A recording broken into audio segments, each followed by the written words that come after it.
এই মম কেমন লাগছে? ভালো লাগছে। আমাকে ধরবা না? না। আচ্ছা, হাই দাও। হাই।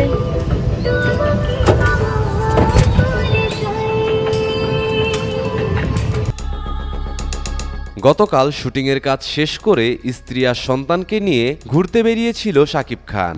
অনেক মাস পরে সন্তানকে পাশে পেয়ে বেশ উচ্ছ্বসিত ছিলেন শাকিব খান, কিন্তু ছেলে জয় যেন শাকিবকে দেখে খুশি হননি। এমনকি আব্রাহাম তার বাবাকে দেখে প্রথমে চিনতেই পারেননি।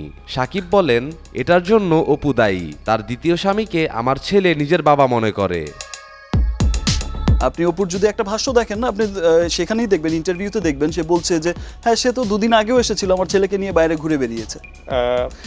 সে এসে আমাকে টাকা দিয়ে গেছে, অনেক টাকা দিয়ে গেল, আমার ছেলেকে নিয়ে বাইরে ঘুরতে গেল। সে সাথে কিন্তু অপুও ছিল, ঘুরতে গেছে। সো আমি তো এমন না যে আমি ছিলাম না, আমি তো ছিলাম প্রেজেন্ট। শাকিব আরও বলেন, অপু আমার পারমিশন ছাড়াই দ্বিতীয় বিয়ে করেছে। আমি যদি জানতাম আমার ছেলে আমার সাথে এমন ব্যবহার করবে, তাহলে কখনোই আমি অপুকে দ্বিতীয় বিয়ে করতে দিতাম না। আর অপু যে এত তাড়াতাড়ি দ্বিতীয় বিয়ে করে ফেলবে, এটা আমি কল্পনাতেও ভাবিনি। আমি আব্রাহামকে মর্যাদা দেইনি। আপনার আজকের বিভিন্ন পেপারের আপনার ছবিগুলো দেখেন, আমি শুটিং থেকে এসেও আমার ছেলেকে আমি দেখতে গেছি। দ্যাট মিনস কি আমি আমার ছেলেকে ইগনোর করেছি? Because he is my son, he is Shakib Khan son. আপনি কি শাকিব খানের ছেলে সে। আপনি যখন সো আমি চাইনি যে সে ওইরকম বসে থাকতে। সাংবাদিকরা শাকিবকে প্রশ্ন করেন, আপনি নিজেই তো অপুকে স্ত্রী হিসেবে স্বীকৃতি দেন না, তাহলে সে কিভাবে আব্রাহামকে আপনার ছেলে হিসেবে পরিচয় দিবে? হয়তো দেয়ালে পিঠ থেকে যাওয়ায় তার দ্বিতীয় স্বামীকে আব্রাহামের বাবা বানিয়েছে।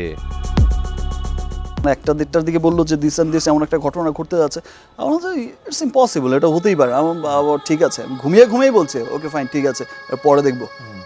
সিরিয়াসলি এখন আমাকে ডিস্টার্ব করো না, আমার বাসার লোক কি বলছি যে এখন আমাকে ডিস্টার্ব করো না বাবা, আমাকে ঘুমাতে দাও।